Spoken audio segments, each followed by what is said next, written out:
अस्सलामुअलैकुम, आप देख रहे हैं समा। मैं हूं फवाद सैदी और मैं हूं सबा शेख। बुलेटिन का बाकायदा आगाज करेंगे। आपको बताएं कि मुल्क में कोरोना के बढ़ते केसेस के बाद सरबराह एनसीओसी ने नई पाबंदियों का ऐलान कर दिया। बाजारों का वक्त रात 10 बजे से कम करके 8 बजे तक कर दिया गया है, जबकि रेस्टोरेंट में इंडोर डाइनिंग मुकम्मल बंद। आउटडोर की रात 10 बजे तक इजाजत होगी। असद उमर कहते हैं कि कौम की सेहत की हिफाजत के साथ उनके रोजगार की भी हिफाजत करनी है। आवाम से जल्द अज जल्द वैक्सीनेशन लगवाने की अपील भी उन्होंने की। बंदिशों की तरफ हम जा रहे हैं। कराची और हैदराबाद में भी ये लागू रहेगा। इस्लामाबाद के ऊपर इनको लागू किया जा रहा है। कल से इनका इतलाक होगा। 31 अगस्त तक ये चलेंगे।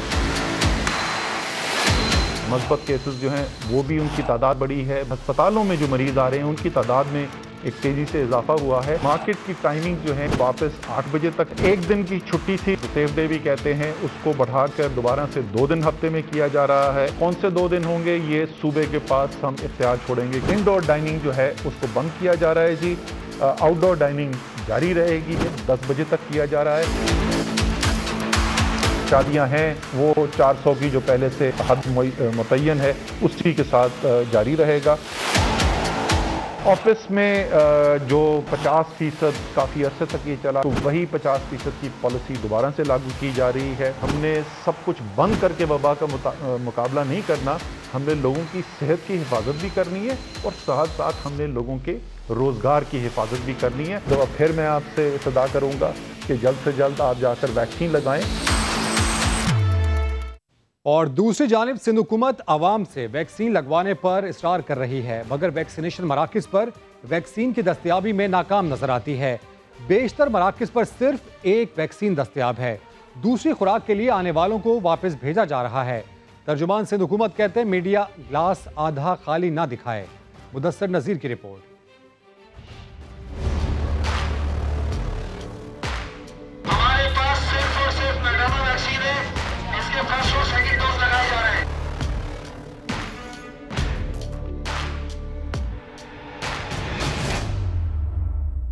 मॉडर्ना के अलावा कोरोना की कोई वैक्सीन मौजूद नहीं। कराची के हर वैक्सीनेशन मरकज से यही ऐलान किया जा रहा है। अगर किसी ने पहली वैक्सीन कोई और लगवा ली है तो उसे कल के वादे पर टहलाया जा रहा है। वैक्सीन लगानी है, उनके कार्ड पर साइनोफार्म वैक्सीन है या साइनोवैक है, वो कल सुबह तशरीफ ले उनको लगा दी जाएगी। एस्ट्राजेनेका, साइनोफार्म और साइनोवैक की पहली खुराक लगवाने वाले शहरी परेशान हैं। एक मरकज से दूसरे मरकज में कतारें लगा रहे हैं। तो सेकंड डोज लगवानी है साइनोवैक की ना, यहाँ पे भी साइनोवैक नहीं है। अब हम कहाँ जाएं? हम 2-3 जगह जा चुके हैं, वहाँ पे साइनोवैक अवेलेबल ही नहीं है। मैं और वाइफ साइनोवैक लगवाने आए थे, इसे 1 हफ्ते से चक्कर रहे हैं। मेरी जो है वो इस वक्त सेकंड डोज थी और साइनोफार्म जो है वो मेरी इस वक्त लगी हुई थी। यहाँ पे जो है मॉडर्ना अवेलेबल है, बाकी कोई भी अवेलेबल नहीं है। हम लोग यहाँ सुबह 5:30 बजे के आए हुए और मैं एस्ट्राजेनेका सेकंड डोज के लिए आया था यहाँ पे, क्योंकि एक्सपो में अवेलेबल नहीं है, कहीं पर भी अवेलेबल नहीं है। सिंध हुकूमत एक तरफ तो शहरियों से वैक्सीन लगवाने पर इसरार कर रही है, वैक्सीन ना लगवाने वालों से पुलिस पूछगछ कर रही है, और दूसरी तरफ वैक्सीनेशन मराकज़ का ये हाल है। यही सवाल तर्जुमान सिंध हुकूमत से किया तो बोले कि मीडिया आधा गिलास खाली ना दिखाए। दूसरा डोज जो है वो नहीं लग पा रहा। आप लाखों लोगों की वैक्सीनेशन की बात कर रहे हैं। 2,11,000 लोगों को वैक्सीन लगी है, इसी सूबे में लगी है। बजाय इसके कि आप ये कहें ग्लास आधा भरा हुआ है, आप कहते हैं ग्लास आधा खाली है। वैक्सीन की दस्तयाबी तो एक मसला है, इससे बड़ा मसला वैक्सीनेशन मराकज़ पर बद इंतजामी है। एंट्री ऑपरेटर्स की कमी की वजह से काम की रफ्तार सुस्त है। अवाम सैकड़ों मीटर तवील कतारों में धक्के खा रहे हैं। कैमरामैन फैसल आगाई के साथ मुदस्सिर नज़ीर, समा, कराची। तो पाबंदी तो लगा दी लेकिन प्लानिंग कोई की नहीं सिंध हुकूमत ने, इसलिए तो अवाम गुस्से में हैं और कहते हैं कि सिक्योरिटी नहीं तो काम भी नहीं करेंगे। कराची के इलाके गुलशन मेमार का वैक्सीनेशन सेंटर गुज़िश्ता रोज़ के झगड़े की वजह से बंद हो गया। शहरी वैक्सीन लगवाने पहुंचे तो हुकूमत पर खूब गुस्सा निकाला। इस हवाले से रिपोर्ट कर रहे हैं खुर्शीद आलम। गुलशन मेमार का इकलौता वैक्सीनेशन सेंटर बंद। गुज़िश्ता रोज मुसल्लह अफराद के हमले के बाद अमला खौफ का शिकार, तहफ़्फ़ुज़ का मुतालबा कर दिया। यहाँ पे लोगों ने हमला किया, गार्ड्स को मारा, गार्ड्स पर हमला किया, अमले को मारा। जब तक हमें सिक्योरिटी प्रोवाइड नहीं की जाएगी तब तक हम लोग जो है यहाँ काम नहीं करेंगे। वैक्सीनेशन सेंटर के बाहर मौजूद शहरियों ने शिकायतों के अंबार लगा दिए। कहते हैं जिम्मेदार कहाँ हैं, काम कब शुरू होगा। भूखे प्यासे हम लोग यहाँ बैठे हुए, कोई पागल है हम लोग यार। हम हर चीज छोड़कर आए, बच्चों को वहाँ छोड़ गए। 3 दिन लोग तो 3 दिन से आए हैं। बार बार आ रहा है वैक्सीन लगाने के लिए। हमें 31 जुलाई का टाइम दिया, कल पुलिस पकड़ रही थी कि आपने वैक्सीन क्यों नहीं लगाई। सुबह के खड़े हुए, काम नहीं करेंगे, कहते तनख्वाह नहीं देंगे। हमारा क्या कसूर है? ये गरीब लोग इतने आए हुए हैं, ये बुजुर्ग लोग आए हुए हैं, हमारी माएं बहनें आई हुई, इन्हें क्या फर्क पड़ता है? सुबह 4 बजे से हम लोग बैठे हुए हैं यहाँ पे, ना कोई स्टाफ आ रहा है ना कोई आ रहा है जो वैक्सीन लगे। नॉर्थ कराची सेक्टर 5C3 के अर्बन हेल्थ सेंटर पर भी खलकत टूट पड़ी। तकरीबन 4:30 बजे हम आए, उस वक्त के बैठे हैं। 6 बजे से आई हुई पेशेंट हूँ, बैठना मुश्किल हुआ जा रहा है, लेकिन अब तक नंबर नहीं आया है। सेंटर इंचार्ज डॉक्टर खलीक कहते हैं 400 से 500 की गुंजाइश वाले सेंटर पर हजारों अफराद को बिठाने का इंतजाम नहीं। वैक्सीन सेंटर में इंतजार की सबसे ज्यादा तकलीफ माजूर और ज़ईफ अफराद को बर्दाश्त करना पड़ रही है। कैमरामैन राशिद इशरत के साथ खुर्शीद आलम, समा, कराची। कोरोना की भारतीय किस्म ने पंजे गाड़ दिए हैं। मुल्क भर में एक दिन में मजीद 40 अफराद वायरस की भेंट चढ़ गए हैं। 4858 नए केसेस रिपोर्ट हुए हैं। इस्लामाबाद से देखिए अरहम खान की रिपोर्ट। मोहल्ले कोरोना के खतरनाक वार, मुस्बत केसेस की शरह तेजी से बढ़ने लगी। कराची, इस्लामाबाद, पेशावर, लाहौर और कोयटा में सूरत हाल संगीन। अस्पतालों में कोरोना वार्ड्स भर गए। NCOC के मुताबिक 24 घंटे के दौरान सिंध में 20, पंजाब में 8, खैबर पख्तूनख्वा में 6 अमवात हुई। आजाद कश्मीर और गिलगित बल्तिस्तान में 3 मरीज दम तोड़ गए। मजमूई अमवात की तादाद 23,462 हो गई। गुज़िश्ता रोज 4,852 नए केसेस सामने आए। मुस्बत केसेस की मजमूई शरह 8.61% रिकॉर्ड। पेशावर में शरह 21% तक पहुँच गयी। इस्लामाबाद में तनासुब 12.8%, रावलपिंडी 12.1, कोयटा में 7.26 और लाहौर में 5.4% रिकॉर्ड। मुल्क में 73,213 फाल केसेस मौजूद। 3,889 मरीज मुख्तलिफ अस्पतालों में ज़ेर इलाज हैं। इस्लामाबाद में 33, पेशावर 26, लाहौर में 21% वेंटिलेटर्स भर चुके। कराची और एबटाबाद में निस्फ से ज्यादा ऑक्सीजन बेड्स फुल। गिलगित में 33% ऑक्सीजन बेड्स पर मरीज मौजूद हैं। अरहम खान, समा, इस्लामाबाद। इस्लामाबाद इंतजामिया ने स्मार्ट लॉकडाउन के नाम पर शहर इक़्तिदार की 44 गलियां सील करने का ऐलान किया, लेकिन ये स्मार्ट लॉकडाउन भी सिर्फ कागजी साबित हुआ। जिन गलियों की बंदिश की सोशल मीडिया पर तशहीर की गई, वहाँ हकीकत में क्या सूरत हाल है, आप खुद ही देख लीजिए। इस्लामाबाद में कोरोना के बाद स्मार्ट लॉकडाउन पॉलिसी के तहत जिला इंतजामिया ने 44 गलियां सील करने का नोटिफिकेशन जारी कर दिया। क्या इन गलियों को मुकम्मल तौर पर बंद कर दिया गया है? ये स्मार्ट लॉकडाउन आखिर है कैसा? आइए चल के देखते हैं। गलियों में कोई नाका ना खारदार तार, तुम लॉकडाउन करो हो कि करामात करो हो, इन गलियों में कोई आएगा ना ही बाहर जाएगा। इंतजामिया ने नोटिफिकेशन में यही सब बताकर इस्लामाबाद की इन 44 गलियों को सील करने का नोटिफिकेशन जारी किया, लेकिन यहाँ तो सब कुछ मामूल के मुताबिक खुला है। और तो और मकीनों को खबर भी नहीं कि इनकी गली सरकारी ट्विटर अकाउंट्स पर सील हो चुकी है। इधर पुलिस वगैरह बैठी होनी चाहिए, कोई भी नहीं है, आराम से आराम कार कोई आई जा रहा है। जैसे सील वगैरह करते हैं, कोई भी इधर पूछताछ नहीं हो रही है। सील तो अभी नहीं है, अभी आप खुद भी चेक कर सकते हैं, लोग आ जा रहे हैं, सारी ट्रांसपोर्ट आ जा रही है। लॉकडाउन, टारगेटेड लॉकडाउन या फिर स्मार्ट लॉकडाउन, कोरोना ज़दा इन गलियों में दाखिले पर जब कोई पहरा ही नहीं तो क्या भी लॉकडाउन की तारीफ पर पूरा उतरता है? इंतजामिया को जवाब ढूंढना होगा इससे पहले कि देर हो जाए। कैमरामैन फैसल खान के साथ अरहम खान, समा, इस्लामाबाद। वज़ीर-ए-आज़म इमरान खान कहते हैं लोगों को गुर्बत से निकालना मेरा विजन है। पाकिस्तान को खोया हुआ मकाम वापस दिलाना चाहते हैं। जब सिस्टम करप्ट हो तो एक तबका अमीर और दूसरा गरीब हो जाता है। पिसे हुए तबके को ऊपर लाने के लिए पॉलिसियां बना रहे हैं। मजीद उनका क्या कहना था आपको सुनवाते हैं। विजन पाकिस्तान की ये है कि हम लोगों को गुर्बत से निकालें। हमारी तकरीबन 40% आबादी है जिसमें 25% गुर्बत की लकीर से नीचे है। दूसरी विजन है पाकिस्तान की कि हम अपने मुल्क की दौलत कैसे बढ़ाएं, वेल्थ क्रिएट कैसे करें। मुल्क में हम कैसे ये मुल्क जो कि एक वक्त पे 60s में जब हम बड़े हो रहे थे तो ये बड़ी तेजी से मुल्क आगे जा रहा था, हर चीज में पाकिस्तान एक वक्त पे बड़ी तेजी से ऊपर जा रहा था, तो हम कैसे उसको वापस उधर लेके जाएं जो इसका असल मकाम है। सिस्टम जब करप्ट हो चुकता है तो यही होता है, फिर नीचे गुर्बत हो जाती है, थोड़ा सा तबका अमीर हो जाता है। ना वो टैक्स देता है, वो आराम से आशियाँ, लंदन में उनकी छुट्टियाँ, हॉलीडेज़, बाहर शॉपिंग, लेकिन आम आदमी जो है वो अपनी बुनियादी ज़रूरियात मुश्किल से पूरी करता है।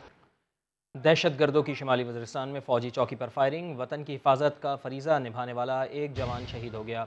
ISPR के मुताबिक दहशत गर्दों ने शिमाली वज़ीरिस्तान के इलाके गड़ियों में फ़ौजी चौकी पर हमला किया। दहशत गर्दों की फायरिंग से 37 साला नायक ग़ुलाम मुस्तफ़ा शहीद हो गए। शहीद का ताल्लुक़ मुज़फ़्फ़राबाद से था। सिक्योरिटी फोर्सेस ने दहशत गर्दों की फायरिंग का मौसर और बर वक्त जवाब दिया। ISPR के मुताबिक हमलावर दहशत गर्दों की तलाश और उनके खात्मे के लिए इलाके में ऑपरेशन जारी है। बात करेंगे वफाकी वज़ीर इत्तलात फवाद चौधरी के समा को तहलका खेज इंटरव्यू की। उनका कहना है कि वज़ीर आज़म की जान को खतरात हैं, लेकिन वो सिक्योरिटी की परवाह नहीं करते। फौजी अड्डे मांगने की बात ऑफिशियली नहीं होती। तालिबान हमारे कंट्रोल में नहीं है। हमारे यहाँ कुछ इंटेलेक्चुअल्स हैं जो हर वक्त पाकिस्तान के खिलाफ बात करते हैं। मजीद उनका क्या कहना था, सुन लेते हैं। किस तरीके से हो सकता है कि आप CV उठा के आएँ और कहें कि मैं नवाज शरीफ की बेटी हूँ या मैं जरदारी साहब का बेटा हूँ, इसलिए मुझे इनहेरेंटली ये पार्टी जो है वो जायदाद के हिस्से के तौर पे मिल गई है। ऐसे तो नहीं होता दुनिया में। अब यहाँ पे हम ये देख रहे हैं कि ये ट्रांसफॉर्मेशन हो रही है, और फिर आपने देखा है कि अनफॉर्चुनेटली जो बड़ी लीडरशिप है उनमें किसी ने कभी को मॉरल स्टैंड नहीं लिया यहाँ पे कि भाई आपका क्या हक है, आप किस तरीके से आके जो है वो लीड करना शुरू हो गई हैं। और जो चौधरी निसार साहब जैसा बंदा जो है जो खड़ा भी हुआ था वो फारो हो गया। हवाई अड्डे देने का मसला एब्सोल्युटली नॉट कहा प्राइम मिनिस्टर। हवाई अड्डे मांगे थे अमेरिका ने। ये शुरू कहाँ से हुआ था? न्यूयॉर्क टाइम्स ने पेंटागन के जो डेप्टी हेड हैं उनकी हियरिंग जो थी उसको पब्लिश किया, जिसको यहाँ पे सारी अखबारों ने कैरी किया। पेंटागन के जो चीफ थे उन्होंने अपनी सेनेट को कहा कि हम पाकिस्तान समेत बाकी मुल्कों से अड्डे मांगने का अड्डों मांग बेसिस समेत बाकी चीज़ों के ऊपर गुफ्तगू कर रहे हैं। और उसके बाद ये जो इंटरव्यू थे HBO के, इन्होंने प्राइम मिनिस्टर साहब से उसी रेफरेंस में सवाल पूछा कि अगर अमेरिका ने आपसे मांगे तो क्या आप देंगे? उन्होंने कहा एब्सोल्युटली नॉट। अच्छा, बेसिकली उस तरह ऑफिशियली नहीं अभी उन्होंने डिमांड की। इस तरह की चीज़ें ऑफिशियली थोड़ी होती हैं, तो कोई बेवकूफ़ी होगा जो ऑफिशियली लिख के देगा। जब कोई लीडर ऐसा स्टैंड लेता है तो उसकी ज़िंदगी ख़तरे में पड़ती है, तो PM साहब को लाइफ थ्रेट तो होगा। पाकिस्तान में फ्रेंकली जो भी नोटों पे होता है उसको लाइफ थ्रेट्स तो रहते हैं, और प्राइम मिनिस्टर साहब की सिक्योरिटी के ऊपर जो है वो कंसर्न्स रहते हैं। फिर वो इतनी परवाह भी नहीं करते सिक्योरिटी वगैरह की। तो ये तो एक कॉन्टीन्यूस उनके साथ झगड़ा रहता है कि नहीं आप सिक्योरिटी का ख्याल करें, वो करें, वो इतना ख्याल नहीं करते हैं। लेकिन बहरहाल उनकी है कि उन्होंने मूवमेंट इतनी रिस्ट्रिक्ट कर दी, अब ना वो कहीं बाहर खाना खाने तक भी नहीं जाते, शादियों वगैरह पे भी नहीं जाते, तो उन मूवमेंट अपनी उनकी बड़ी रिस्ट्रिक्टेड है। वो इसीलिए है कि लेकिन हम एक ख़ास माहौल में हैं पाकिस्तान में, और यहाँ पे आपको मालूम है कि ये मसाइल तो रहते हैं। तो इसका मतलब है कि उन्हें वो है थ्रेट, उन्हें कहा जाता है कि आप रिस्ट्रिक्टेड रहें। पाकिस्तान में एक ख़ास माहौल है, स्पेसिफिक तो कोई ऐसी बात नहीं है, लेकिन एक ख़ास माहौल है, उसकी वजह से वो उनका है। और जो हमारी एक तारीख़ भी है जाहिर कि वो हटा दिया जाता है और बाद में यही पता चलता है फ़लाँ ने साजिश की थी, फ़लाँ मुल्क था, फ़लाँ थे, फ़लाँ एजेंसी थी। पाकिस्तान के अंदर एक हमारी विजन का एक माहौल है, और अनफॉर्चुनेट है कि यहाँ पे बड़े लीडर्स की जो ज़िंदगियाँ हैं उनको ख़तरा लाक रहता है। अब ये लग रहा है कि शायद पाकिस्तान जो है वो उस तरह इतना तालिबान के साथ नहीं, और तालिबान उनकी बात पाकिस्तान की नहीं मानते, जो कि एक तासुर है। तो कहाँ खड़ा है पाकिस्तान? ये वाकई ऐसा है तालिबान बात नहीं मान रहे इस वक्त पाकिस्तान की? देखें, बात ये हमारा तालिबान हमारे कंट्रोल में नहीं है, लेकिन हमारा उनके ऊपर लेवरेज है। और मैं आपको ये भी बता दूँ, ये फैसले जो इस रीजन के हैं ये पाकिस्तान की मर्ज़ी के बगैर नहीं हो सकते। पाकिस्तान दुनिया का 5वां बड़ी कौम है, हम 7 न्यूक्लियर नेशंस में शामिल हैं। हम अपने आप को बड़ा अंडरमाइन भी करते हैं। हमारे यहाँ एक तबका है वो अपने आप को हमेशा अंडरमाइन करता है। देखिए, तालिबान हो या काबुल की हुकूमत हो या अमेरिका हो या हिंदुस्तान हो या चाइना हो, इस रीजन में आपको पाकिस्तान की बात जो है उसको वज़न देना पड़ता है। अब प्रॉब्लम पाकिस्तान का ये रहा है कि हम अपना नुक्ता नज़र दुनिया के सामने नहीं रख सके जिस तरह से हमें रखना चाहिए। मिसाल के तौर के ऊपर हमें कहा गया कि हम डबल गेम कर रहे हैं। देखिए, हम अमेरिका का हमने साथ दिया, हमने तालिबान का उस वक्त का एम्बेसडर जो है वो उनके हवाले कर दिया, हमने यहाँ से अलकायदा का सफाया कर दिया। उसके बदले में डबल गेम तो हमारे साथ हुई जब हमने देखा कि सारा जो बरहमदाग है, हरबियार है, उनको वहाँ पे कैंप्स दे दिए गए। हिंदुस्तान की जो रॉ है वो NDS के साथ मिलके काबुल में हमारे खिलाफ साजिशें करना शुरू हो गई। और इसी नवाज शरीफ ने जो नुकसान पहुंचाया पाकिस्तान को इतना ज़्यादा, देखिए बम्बई का वाक़या हुआ, अजमल कसाब किसी ISI का या फौज का मुलाजिम तो नहीं था, हमने तो कभी उसको डिफेंड भी नहीं किया, ना ही हमने उसे कभी ऑन किया। कुलभूषण जाधव को हमने पाकिस्तान के अंदर अरेस्ट किया, हमने उसकी वो सर्विंग था, हिंदुस्तान ने उसको ऑन किया, हिंदुस्तान उसके लिए केस लड़ रहा है और फैटअप में पाकिस्तान खड़ा है। ये तो हमारा इंटरनेशनल डिफेंस का हाल है। लेकिन हमारे अपने अंदर पाकिस्तान के अंदर एक हमारे यहाँ इंटेलेक्चुअल्स हैं, उनको प्रॉब्लम है, वो हर बात तो उठा के पाकिस्तान के खिलाफ शुरू हो जाते हैं दिन रात। उनको जो है फ्रीडम ऑफ एक्सप्रेशन को उठा के देखें, मतलब अभी आप देखें हम बिल ही नहीं लाए अभी मीडिया डेवलपमेंट अथॉरिटी का, पूरे इश्तेहार शुरू हो गए फ्रीडम ऑफ एक्सप्रेशन के ऊपर आना। एम्बेसडर आ गया जर्मनी का मेरे पास, कहता है जी आप तो बड़ा फ्रीडम ऑफ एक्सप्रेशन ख़राब कर रहे हैं। मैंने कहा जी कितने वाक़यात हुए हैं? कहता 8-9 हुए। मैंने कहा तो जर्मनी में तो 900 इस्लामोफोबिया के वाक़यात हुए, हमने तो नहीं आपसे इस तरह के आके कोई गुफ्तगू की। तो पाकिस्तान के अंदर अभी मैं इंशाल्लाह एक प्रेस कॉन्फ्रेंस करने वाला हूँ और उसमें मैं आपको बताऊँगा किस तरह से सोशल मीडिया कैंपेन पाकिस्तान के ख़िलाफ़ होती है और उसमें पाकिस्तान के मीडिया के लोग कौन कौन से हैं जो कि पाकिस्तान के ख़िलाफ़ मुलव्वस होते हैं उस कैंपेन से। और आप ये शर्मनाक है जो पाकिस्तान के लोग, कुछ अपने लोग जो हैं, ये जैसा नवाज शरीफ जाके मुहिब से मिल गया है, ये सारा एक नेटवर्क है जो इस वक्त पाकिस्तान की फ़ौज के ख़िलाफ़ और पाकिस्तान के दिफाई इदारों के ख़िलाफ़ काम करता है। नवाज शरीफ साहब गुस्से में, देखें उनका गुस्सा जो है वो फ़ौज से ख़त्म ही नहीं हो रहा। हालांकि वो ये भूल गए हैं कि उन्हें भी तो ज़ियाउल हक नहीं बनाया था, वो तो उन्हीं की प्रोडक्ट थे जिन्होंने बनाया था। अगर आपने उन्होंने आपको डिस्ट्रॉय कर दिया है तो फिर गुस्सा क्या है। और अब बात वफाकी वज़ीर दाखिला शेख रशीद अहमद की, जिन्होंने नून लीग को मुफाहमत और मज़ाहमत की सोचों का मलगूबा करार दे दिया। कहा कामयाब दोनों में से एक भी पॉलिसी नहीं हुई। इस्लामाबाद में प्रेस कॉन्फ्रेंस करते हुए अपोजिशन को इक़्तिदार के भूखों का जुम्मा बाजार कह दिया। शहबाज शरीफ को बड़ी पेशकश भी कर दी।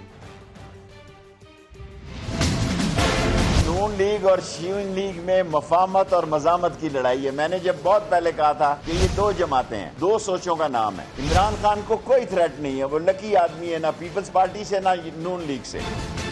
ये मज़ामत और मफाहमत दोनों पॉलिसियां नाकाम होगी। कश्मीर में भी हुई है, सियालकोट में भी हुई है, क्योंकि इनकी लाइन और लेंथ एक नहीं है। जो नून लीग को नुकसान पहुंचा है उनकी अपनी पॉलिसियों की वजह से पहुंचा है, जो गैर जिम्मेदाराना और गैर पार्लिमानी जबान उन्होंने इस्तेमाल की, ये अपनी उंगलियां काटेंगे। इनका कोई सियासी मुस्तकबिल नहीं।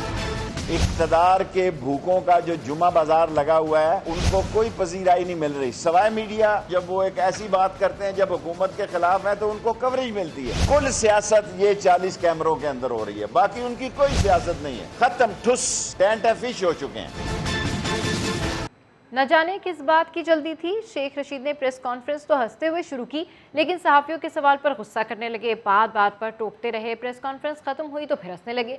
शेख साहब का ये अंदाज आपको भी दिखाते हैं। चार सवाल करो ना यार, 5 मिनट। आप come to question, come to question. वो फवाद साहब दे रहे हैं उसमें बयान, मुझे नहीं पता, मैंने नहीं उनका पूछा। मुख्तसर सवाल करो ना यार, आपका हो गया।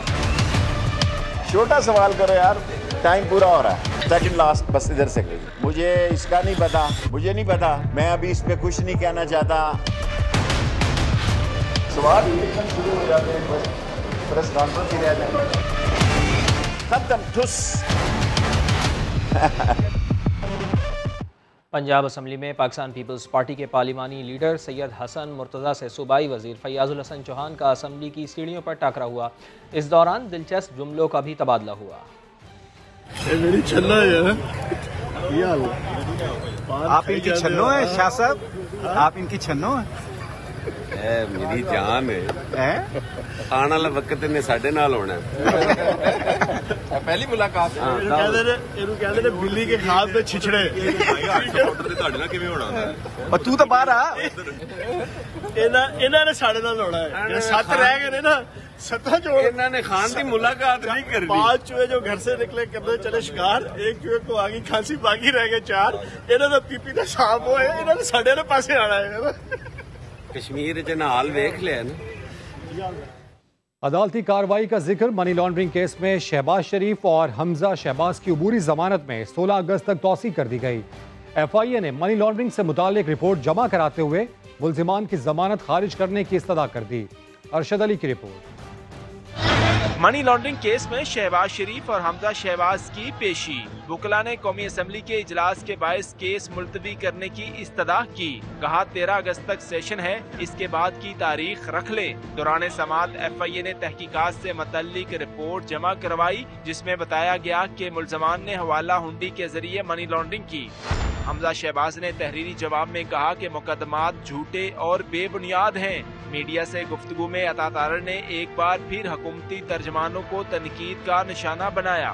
वही पुरानी बातें जो शहजाद अकबर साहब अपनी प्रेस कॉन्फ्रेंसेस में कहा करते थे, उनको दोहरा कर इस केस को पेचीदा करने की कोशिश की जा रही है। सेशन अदालत ने शहबाज शरीफ और हमजा शहबाज की अबूरी जमानत में 16 अगस्त तक की तोसी करते हुए वकला को बहस के लिए तलब कर लिया। कैमरामैन खावर महमूद के साथ अरशद अली, समा, लाहौर। लाहौर की सेशन अदालत ने MPA नज़ीर चौहान की दरख्वास्त जमानत मुस्तरद कर दी। एडिशनल सेशन जज राशिद भलरवान ने महफूज फैसला सुनाते हुए जमानत की दरख्वास्त मुस्तरद कर दी। FIA ने वज़ीर आज़म के मुशीर शहजाद अकबर की दरख्वास्त पर रुकन पंजाब असम्बली नज़ीर चौहान के खिलाफ साइबर क्राइम एक्ट के तहत मुकदमा दर्ज किया था। FIA की जानिब से अदालत में रिकॉर्ड पेश करते हुए दरख्वास्त जमानत की मुखालफत की गई थी। आज़ाद जम्मू कश्मीर कानून साज असम्बली में टेक्नोक्रेट, उलमा व मशाइख और समंदर पार कश्मीरियों की मखसूस नशिस्तों पर पाकिस्तान तहरीक इंसाफ ने कामयाबी समेट ली है, जिसके बाद मजमूई तौर पर असम्बली में नशिस्तों की तादाद अब 32 हो चली है। उलमा व मशाइख की नशिस्त पर पाकिस्तान तहरीक इंसाफ के मोहम्मद मजहर सईद ने 27 वोट लेकर कामयाबी हासिल की। टेक्नोक्रेट की नशिस्त पर रफ़ीक नैयर 27 वोट हासिल कर चुके हैं। बैरून मुल्क मुक़ीम कश्मीरियों के लिए मखसूस नशिस्त पर मोहम्मद इकबाल ने 27 वोट लिए। मजमूई तौर पर आज़ाद कश्मीर कानून साज असम्बली में पाकिस्तान तहरीक इंसाफ की नशिस्तों की तादाद अब 32 हो गई है। कराची के इलाके कोरंगी में 6 साला मगवी बच्ची ज्यादती के बाद कत्ल, पड़ोसी मुलविस निकला। मुलजिम जाकिर का DNA बच्ची से मिलने वाले DNA से मैच कर गया। कोरंगी में 6 साल की बच्ची का अगवा और ज्यादती के बाद कत्ल का मुअम्मा हल हो गया। गिरफ्तार मुलजिम बच्ची का पड़ोसी निकला। रक्षा ड्राइवर जाकिर उर्फ अंडोला का DNA मैच कर गया। DIG ईस्ट साकिब इस्माइल के मुताबिक मुलजिम अंधेरे का फायदा उठाते हुए बच्ची को साथ ले गया था। जो हमने एक मुलजिम गिरफ्तार किया, उसकी पॉइंटेशन पे उसने पूरा इंसिडेंट का उसने कन्फेस किया और उसका DNA सैंपल हमने लेके कराची यूनिवर्सिटी भिजवाया, जो कि मैच कर गया है। DIG ईस्ट का कहना था कि वाक़े पर जिन पुलिस एहलकारों ने गैर जिम्मेदारी का मुजाहरा किया, उनके खिलाफ सख्त कार्रवाई की जाएगी। जिस तरीके से थाने ने रिएक्ट किया वो सही नहीं था, गैर मुनासिब था। 15 के हवाले से भी एक ऑडियो चल रही थी, उस पर भी जो है वो उनके खिलाफ भी एक्शन लिया गया है और जो ये लोग हैं उनके खिलाफ भी एक्शन लिया गया है। बच्ची के वालिद का कहना था, मेरी बेटी तो दुनिया से चली गई, चाहता हूँ कि किसी और बच्ची के साथ ऐसा ना हो। Korangi 2.5 number Ghaus Park Road पर 6 साला बच्ची को 27 जुलाई की शब अगवा के बाद ज्यादती करके कत्ल कर दिया गया था। कैमरामैन मरगूब हुसैन के साथ जमजम सईद, सामा, कराची। अदालत ने नूर मुकदम कत्ल केस के मुलजिम जाहिर जाफर को 14 रोज़ा जुडिशल रिमांड पर जेल भेज दिया है। 16 अगस्त को दोबारा ड्यूटी मजिस्ट्रेट के सामने पेश करने का हुक्म दिया गया है। पुलिस ने मुलजिम जाहिर जाफर को सख्त सिक्योरिटी में अदालत में पेश किया। तफ्तीशी ऑफिसर ने बताया है कि मुलजिम से तफ्तीश मुकम्मल हो चुकी है। मुलजिम को जुडिशल रिमांड पर जेल भेजने की इस्तदा भी की। अदालत ने पुलिस की इस्तदा पर मुलजिम को 14 रोज़ा जुडिशल रिमांड पर जेल भेज दिया है। मुलजिम को 16 अगस्त को दोबारा ड्यूटी मजिस्ट्रेट के सामने पेश किया जाएगा।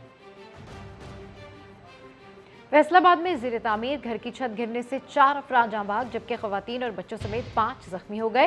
रेस्क्यू ने 4 घंटे बाद ऑपरेशन मुकम्मल कर लिया। इस हवाले से रिपोर्ट कर रहे हैं यूसुफ चीमा। हंसता बसता घर सोग में बदल गया। फैसलाबाद सरगोदा रोड पर ज़ेरे तामीर घर की छत गिरने से मलबे तले दबकर मां अपने 2 बच्चों समेत जान से चली गई। जख्मी होने वाली दूसरी खातून भी अस्पताल में दम तोड़ गई। 2 छतें गिरी हैं, इसके 2 बच्चे और मेरी बेटी और उसकी जिठानी फौत हो गई हैं। एक बेटी है उसकी, वो बाहर से वो बच गई है। रेस्क्यू ने मलबे तले दबे 5 जख्मियों को निकालकर अस्पताल मुंतकिल किया। ड्यूरिंग कंस्ट्रक्शन ही बिल्डिंग जो है वो कोलैप्स हुई है, जिसकी वजह से 9 विक्टिम थे। इस बिल्डिंग कोलैप्स के अंदर हमने 9 लोगों को रेस्क्यू किया है। इसमें जो 3 थे उनको मौका पे फर्स्ट एड प्रोवाइड की है, 2 लोगों को हमने अस्पताल के अंदर शिफ्ट किया है और 4 डेड बॉडीज़ जो हैं वो रिकवर की हैं। रेस्क्यू हुकाम के मुताबिक मकान की दूसरी मंजिल पर जानवर पालने के लिए मिट्टी डाली जा रही थी, जो इजाफी बोझ के बायस गिर गई। कैमरामैन कदीरुर रहमान के साथ यूसुफ चीमा, समा, फैसलाबाद। कराची के इलाके कैदाबाद के मारवी गोट में आवारा कुत्ते ने 3 बच्चों को काट लिया है। मजीद जान लेते हैं। समा के नुमाइंदे मुदस्सिर नज़ीर हमारे साथ मौजूद हैं। मुदस्सिर, बताइएगा इन बच्चों की उम्र कितनी है, इनकी हालत कैसी है और वैक्सीन कर दी गई है इनकी? समा के नुमाइंदे मुदस्सिर नज़ीर से रब्ता करने की कोशिश करेंगे। कराची का इलाका है कैदाबाद का मारवी गोट, यहाँ पर आवारा कुत्ते ने 3 बच्चों को काट लिया है। बच्चे गली में खेल रहे थे कि कुत्ते ने हमला कर दिया।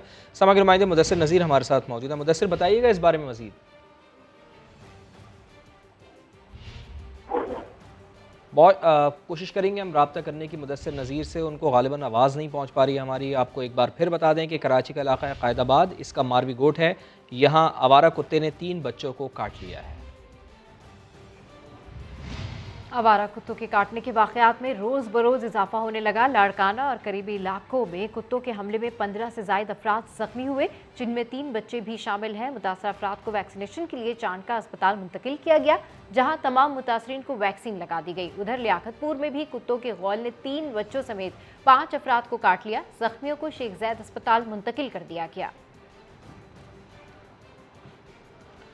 रेंजर्स और पुलिस की किमाड़ी रेलवे कॉलोनी में मुश्तरका कार्रवाई। एम्बुलेंस में मनशियात सप्लाई करने वाले 2 मुलजिमान गिरफ्तार कर लिए गए हैं। तर्जुमान रेंजर्स के मुताबिक एम्बुलेंस से 12 किलो चर्स बरामद हुई है। मुलजिमान रिजवान अहमद और मोहम्मद सुहेल मनशियात सचल गोड से सप्लाई के लिए लाए थे। मनशियात सप्लाई के लिए इस्तेमाल होने वाली एम्बुलेंस पर निजी फलाही तंजीम का नाम लिखा हुआ था। मुलजिम मोहम्मद रिजवान आदि जराइम पेशा और इससे कबल ही मनशियात फरोशी के इल्ज़ाम में गिरफ्तार हो चुका है। कराची के इलाके फेडरल बी एरिया ब्लॉक 16 में मुलजिमान नौजवान की 2 साल की मेहनत छीन कर फरार हो गए। नौजवान का कहना है कि छीने गए फ़ोन में 2 साल में तैयार की गई मोबाइल ऐप मौजूद थी। इस वक्त अहमद रहमान खान मुतासरा नौजवान माज के साथ मौजूद हैं, उनसे मजीद जानते हैं। जी अहमद, क्या बताना है इनका? जी बिल्कुल, इस वक्त हम फेडरल बी एरिया ब्लॉक 16 में मौजूद हैं और फेडरल बी एरिया ब्लॉक 16 की जो Karachi institute of heart disease है उसके बैक साइड का ये इलाका है और यहाँ पर वारदातें बहुत ज़्यादा बढ़ चुकी हैं। गुज़िश्ता कोई 2 महीनों के दौरान यहाँ पे लोग, यहाँ पर रहने वाले ये बताते हैं कि 8 से 10 वारदातें ऐसी हुई हैं कि जिसमें ना सिर्फ मोबाइल फ़ोन्स छीने गए, मोटरसाइकिलें छीनी गई, ख़वातीन से पर्स जो है वो छीने गए। लेकिन गुज़िश्ता रात यहाँ पर एक वाक़या पेश आया जिसकी CCTV फुटेज भी आप इस वक्त देख रहे हैं। उस CCTV फुटेज में आप देख सकते हैं कि माज नामी नौजवान हैं जिनको उनके घर के दरवाजे पर लूटा गया, लेकिन उसमें उनका एक अहम मोबाइल फ़ोन, अहम का वर्ड मैं इसलिए इस्तेमाल कर रहा हूँ कि उसमें उनकी 2 साल की मेहनत जो है वो मौजूद थी। एक मोबाइल ऐप उन्होंने तैयार की थी अपनी यूनिवर्सिटी के फाइनल प्रोजेक्ट में सबमिट कराने के लिए और वो उस मोबाइल फ़ोन में मौजूद थी जिसको मुलजिमान ने गुज़िश्ता रोज़ छीन लिया। माज इस वक्त हमारे साथ मौजूद है, उनसे बात भी करते हैं। ऐप जो है वो आपकी उसी मोबाइल में थी और वो जा चुका है मोबाइल, अब क्या होगा? 2 दिन मुझे बहुत ज़्यादा टायरलेसली काम करना पड़ेगा कि ये चीज़ मेरी ख़त्म हो, वरना ये अगर इसके बहुत ज़्यादा आप एक ड्रॉबैक अगर बोलें कि इसका सर्कमस्टांसेस क्या होंगे, बैड सिनेरियो क्या होगा, तो माइट भी मेरा FIP रुक जाए। तो ये एक मोबाइल फ़ोन नहीं छीना बल्कि इनके इतने सालों की मेहनत जो है वो मुलजिमान अपने साथ ले गए। जी बहुत शुक्रिया आपका अहमद रहमान खान। भारतीय साजिशें नाकाम हो गईं, कश्मीर प्रीमियर लीग के शेड्यूल का ऐलान कर दिया गया है। हर्षल गिब्स के बाद मॉन्टी पेनिसन ने भी भारत का मकरू चेहरा बेनकाब कर दिया। हुज़ैफा खान की रिपोर्ट। गैर मुल्की खिलाड़ियों को रोकने का हर बार काम न आया, आईसीसी को शिकायत की तो वहाँ भी मुंह की खाई। भारत की तमाम साजिशें हुई नाकाम। कश्मीर प्रीमियर लीग के पहले सीजन के शेड्यूल का ऐलान हो गया। एक्शन से भरपूर रंगारंग मेला 6 से 17 अगस्त तक मुजफ्फराबाद के खूबसूरत स्टेडियम में सजेगा। इवेंट में मजबूरी तौर पर 19 मैचेस खेले जाएंगे। 12 मैचेस डे नाइट शेड्यूल हैं। इफ्तिताही मैच में शाहिद आफरीदी की रावलाकोट और शुएब मलिक की मीरपुर रॉयल्स मुद्दे मुकाबिल होंगे। साबिक जनूबी अफ्रीकी batsman Herschelle Gibbs overseas warriors Sri Lanka के दिलशन मुजफ्फराबाद टाइगर्स की नुमाइंदगी करेंगे। केपीएल सदर आरिफ मलिक का कहना है कि भारत को समझ लेना चाहिए, केपीएल में क्रिकेट हो रही है, सियासत नहीं। आगे बढ़ते हैं और आपको बताते हैं कि पंजाब पहली से प्राइमरी तक यकसा निसाब तालीम नाफिज करने वाला सूबा बन गया है। नए निसाब के तहत बाकायदा क्लासेस का आगाज हो गया। एक कौम एक निसाब, तालीम के मैदान में तारीखी कदम। पंजाब में सिंगल नेशनल करिकुलम नाफिज कर दिया गया। सरकारी और निजी स्कूलों में प्राइमरी तक तमाम बच्चे अब यकसा निसाब पढ़ेंगे। वज़ीर आला पंजाब उस्मान बुज़दार ने ट्वीट किया, कहा इससे तालीमी शोबे में तबकाती तकसीम का खात्मा होगा और तमाम बच्चे बेहतरीन निसाब पढ़ेंगे। वज़ीर तालीम मुराद रास ने इसे इंकलाबी इक़दाम करार दिया है। वन नेशन वन करिकुलम, तो आप देखना कि कितना बेहतरीन होगा कि हमारे सब बच्चों के लिए एक जैसी एजुकेशन हो। और हमने एज स्कूल एजुकेशन डिपार्टमेंट में कायद ने जो ट्रेनिंग करते हैं टीचर्स की, प्राइवेट स्कूल के टीचर्स को हमने फ्री ट्रेनिंग दी है सिंगल नेशनल करिकुलम के ऊपर। वज़ीर तालीम के मुताबिक यकसा निसाब की पॉलिसी के खिलाफ बहुत सारे माफिया मुतहरिक रहे, लेकिन हुकूमत ने अपना वादा पूरा करके दिखाया है।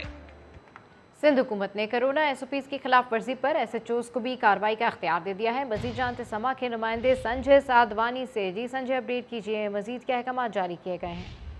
जी बिल्कुल, महकमा दाखिला सिंध ने एक तरमीमी नोटिफिकेशन जारी किया है जिसके तहत अब SOPs की खिलाफ वर्जी पर मुख्तियारकार और SHOs भी कार्रवाइयाँ कर सकेंगे। सिंध वबाई इमरात एक्ट के तहत SHOs और मुख्तियारकार को ये इख्तियार दिया गया है कि जहाँ पर SOPs की खिलाफ वर्जी हो वहाँ पर जुर्माने आयद किए जाएं या सील भी कर सकते हैं। इससे पहले ये इख्तियार डिप्टी कमिश्नर तक महदूद थे, लेकिन अब जो मुख्तियारकार और SHOs भी SOPs की खिलाफ वर्जी करने वाले और कोरोना वायरस फैलाने वाले अफराद के खिलाफ कार्रवाई कर सकते हैं। जी, अपडेट करने के लिए शुक्रिया संजय।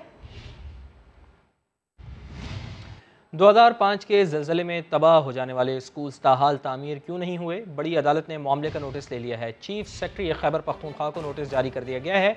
चीफ जस्टिस ने रिमार्क्स दिए हैं कि अरबों रुपए के फंड्स कहाँ गए? स्कूल्स नहीं हैं तो असातिज़ा बच्चों को कैसे पढ़ाएंगे? इस्लामाबाद से देखिए जुल्करनैन इकबाल की रिपोर्ट। 2005 के तबाहकुन ज़लज़ले को 16 साल बीत गए, मगर खैबर पख्तूनख्वा में कई तबाहशुदा स्कूल्स की तहाल मुरम्मत न हो सकी। सुप्रीम कोर्ट का बड़ा एक्शन, चीफ सेक्रेटरी को नोटिस जारी कर दिया। अदालत उज़्मा ने मामले का नोटिस मानसेरा की खातून टीचर की जबरी रिटायरमेंट के खिलाफ अपील पर समाअत के दौरान लिया। चीफ जस्टिस गुलजार अहमद ने इस्तफसार किया कि मानसेरा में ज़लज़ले से मुनहदिम स्कूलों की तामीर क्यों नहीं हुई? ज़लज़ले के बाद स्कूलों की तामीर के लिए अरबों रुपए मिले, वो फंड्स कहाँ इस्तेमाल हुए? चीफ जस्टिस ने यह भी कहा कि सूबाई महकमा तालीम का असातिज़ा के साथ बर्ताव ठीक नहीं। जस्टिस मुज़ाहिर अली अकबर बोले, केपी में तालीम और सेहत में किसी ने खातिर खा काम नहीं किया। स्कूल का बुनियादी स्ट्रक्चर ही मौजूद नहीं तो असातिज़ा बच्चों को कैसे पढ़ाएं? अदालत ने सेक्रेटरी तालीम खैबर पख्तूनख्वा और secretary elementary and secondary education को भी नोटिस जारी करते हुए खातून टीचर को नौकरी पर बहाल कर दिया। जुल्करनैन इकबाल, समा, इस्लामाबाद। लाहौर समेत पंजाब भर में इंसदाद पोलियो मुहिम का आगाज हो गया। 27,000 टीम्स तश्कील दे दी गई। इस हवाले से रिपोर्ट कर रहे हैं दानियाल उमर। मुल्क को पोलियो से पाक करने का इंसदाद पोलियो मुहिम का आगाज हो गया। पंजाब के 11 अजला में घर घर जाकर पोलियो से बचाव के कतरे पिलाए जाएंगे। लाहौर, फैसलाबाद, शेखुपुरा, रावलपिंडी और ओकाड़ा भी मुहिम का हिस्सा है। सेक्रेटरी प्राइमरी हेल्थ पंजाब सारा असलम ने पोलियो मुहिम का इफ्तिताह किया। उन्होंने कहा कि अक्टूबर 2020 से पंजाब में कोई पोलियो केस सामने नहीं आया। 9.5 मिलियन जो हैं बच्चे, उनको हम टारगेट करेंगे एंड विल इंश्योर कि हमारी तमाम टीम्स जो हैं वो तमाम घरों में जाएं और कोई भी बच्चा मिस आउट ना हो। इंसदाद पोलियो मुहिम 6 अगस्त तक जारी रहेगी। कैमरामैन लियाकत बशीर के साथ दानियाल उमर, समा, लाहौर। मुशीर बराए तिजारत अब्दुल रज़ाक दाऊद का कहना है कि हुकूमत की मेक इन पाकिस्तान पॉलिसियों की वजह से एक्सपोर्ट में मुसलसल इजाफा हो रहा है। अगले साल 38.7 अरब डॉलर्स का हदफ रखा गया है, जो 40 अरब डॉलर्स तक भी जा सकता है। पहली बार मोटरसाइकिलें और मोबाइल फ़ोन पाकिस्तान में बन रहे हैं। 10,000 मोटरसाइकिलें एक्सपोर्ट करने का ऑर्डर भी मिल चुका है। Pakistan critical mass in manufacturing motorcycle पहुंच चुका है।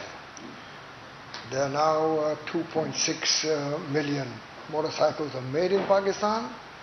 और उन्होंने ये कहा कि प्राइम मिनिस्टर साहब 2-3 चीज़ें, एक 10,000 मोटरसाइकिल्स के ऑर्डर्स आ चुके हैं। Now local manufacturing of mobile phone बढ़ते जा रहा है और हमारे इंपोर्ट्स ऑफ मोबाइल फ़ोन्स कम हो रहे हैं। दूसरी बात यह है कि गवर्नमेंट की policy on make in Pakistan सही चल रही है। बढ़ती हुई महंगाई, एक साल के दौरान महंगाई ने पाकिस्तानियों का तेल निकाल दिया। घी 33%, कुकिंग ऑयल 31% महंगा हुआ, अंडों के दाम 24 और चीनी का रेट 23% बढ़ गया। पेट्रोलियम मसनूआत की कीमतों में 16% इजाफा हुआ। मजीद बता रहे हैं इस्लामाबाद से शकील अहमद। महंगाई की चक्की में पिसते अवाम पर एक और भारी साल। अशिया खुरोनोश और रोजमर्रा इस्तेमाल की चीजें अवाम की पहुंच से बाहर होने लगी। एक साल के दौरान घी 33 और कुकिंग ऑयल 31% महंगा हुआ। गुज़श्ता माली साल की निस्बत अंडे 24% और चीनी 23% महंगी हो गई। इदारा शुमारियात की जानिब से मुख्तलिफ अशिया की सालाना कीमतों के मवाजने के मुताबिक बिजली 21.72%, जबकि पेट्रोलियम मसनूआत 16.43% महंगी हो गयी। मसाला जात की कीमतों में 18%, गंदम के आटे की कीमतों में 15% इजाफा हुआ। गोश्त 13% से जायद, जबकि दाल चना 11% महंगी हुई। खाने पीने की अशिया एक साल में 11%, सेहत की सहूलियात 9%, ट्रांसपोर्ट 10.5% महंगी हुई। टमाटर 22% महंगे, जबकि दाल मूंग 21%, चिकन 13% और सब्जियाँ 6.5% सस्ती हुई। इदारा शुमारियात के मुताबिक रवा माली साल के पहले माह महंगाई में 1.3% इजाफा हुआ। जुलाई में महंगाई की सालाना शरह 8.4% रही। टमाटर 82% और प्याज 35% महंगे हुए। दाल चना सब्जियां अंडे मसाला जात भी महंगे हुए। फलों और मुर्गी की कीमतों में कमी आई। कराची के इलाके लाइन्स एरिया UC10 में मसाइल ही मसाइल। रिहायशी गजाला यास्मीन ने बताया है कि 35 साल से यहाँ रह रहे हैं। सबसे बड़ा मसला पानी और कचरे का है। उबलते गटर और गंदगी के बायस महल्ले में कीड़े पड़ गए हैं। मेरा नाम गजाला यास्मीन है। हम UC10 में रहते हैं। यहाँ रहते हुए हमें गुज़िश्ता 35 साल हो गए हैं। हमारे इलाके में सफाई का कोई इंतज़ाम नहीं है। ये देखें आपके सामने गटर भरे हुए हैं।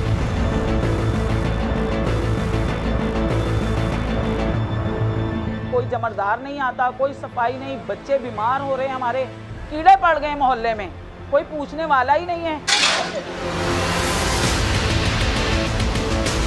हमारे यहाँ गुज़िश्ता 30 सालों से पानी का मसला है, जो कि अभी तक हल नहीं हुआ। पानी आता है तो गटर का पानी आता है। गरीब आवाम है। आप ये बताएं कि हम यहाँ पे टैंकर कहाँ से लें? 7,000 का टैंकर, 1,000 की सुजुकी। गरीब आवाम का जीना दोबार किया हुआ है, जीना मुहाल है। गरीब कहाँ जाए, किसके दर पे जाए बिलावल? आप बताएं। आप बड़े बड़े दावे करते हैं अवानों में, यहाँ आए लाइन्स एरिया में देखें, गरीब आवाम की दुआएं लें। वज़ीर आला सिंध साहब आप आए यहाँ पे।